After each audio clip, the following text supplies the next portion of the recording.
Hi there. Okay, so last week we started with quiet time for little Nora, who just turned 2. I shared last week that we are big quiet time family.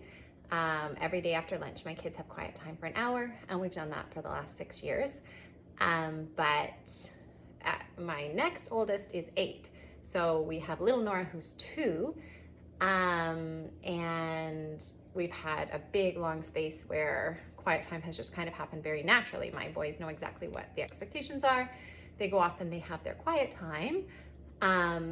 But little Nora just finished napping, so we need to start this whole quiet time thing all over again. So I thought I would share with you exactly how we're doing that as we go through it for this 4th time that she's my 4th little one, but it's brand new for us in a way that we've had a big long gap before we've had to teach somebody about quiet time.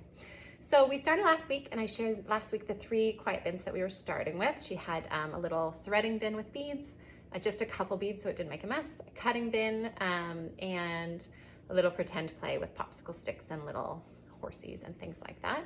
The cutting bin by far was the most successful. She absolutely loved that bin. She's settling into the idea. She now knows that I think it's important to have a form of connection before quiet time, because little ones really seem to need that time to connect before they feel confident to go off on their own. So we do a story together or do a puzzle together or something quiet, but just the 2 of us. And then I say, okay, now it's quiet time, and I'll let her choose one of the quiet bins. Sometimes I let her choose, sometimes I'll just choose one for her. But often I'll let her select the quiet bin. She's gonna play with quietly on the carpet as I'm standing close by and doing a little bit of work. So it went pretty well. There was more than one time where she would come over and pull on my shirt and want me to go play, and I'd say, oh, it's quiet time, so this is your special time to play. I'll come over as soon as I'm done and check in on you. And she might whine for a few minutes, but she went and settled into her activity. We're still on the 5 minutes. Sometimes she did 10 minutes when she was really into something. So it's going quite well, really. So this week I wanted to share with you with the quiet bins we're using. She really liked the cutting bin, so I'm keeping that same bin, but I just added a couple little things to make it a little more interesting. So this time I just put paper plates in for her. She can snip them, but I thought she might want to, I added a glue stick also, so she might want to glue her little bits that she snips. Again, I just did the small strips of paper, so it's easier for her to cut through with just one snip of the safety scissors. And then a glue stick so she can do her gluing and make pictures on these paper plates, something new and different. So I hope she likes that. So it's always good to just try to add, if something's working really well, then just kind of add to it instead of totally changing it. And then we're gonna do a little bit different than a quiet bin. I've got my painter's tape and some little cars, and I'm gonna make just on the carpet here a little road, a few little things, just get the area set up special for her with her painter's tape. And then she's gonna enjoy that activity. I think she'll really enjoy it. And then when quiet time's done, I'm actually gonna peel up the painter's tape so that it stays special. So a big thing for quiet time, I find when we're getting started, is that the activities stay special and they only come out during quiet time. So it gives them something to look forward to. And the third is I've taken her, she loves puzzles, so I've taken this puzzle. It's a really simple one and she can do it on her own. And I'm adding those puzzle pieces to this bin.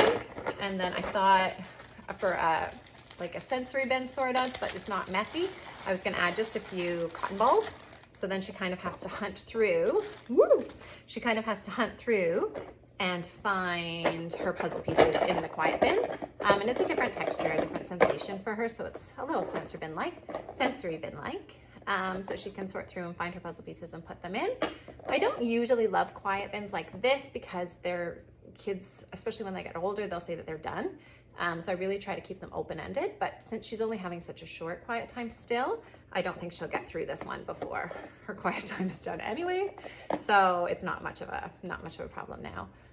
But if this were for children when they are having a 1-hour quiet bin, then I would do something a little bit different.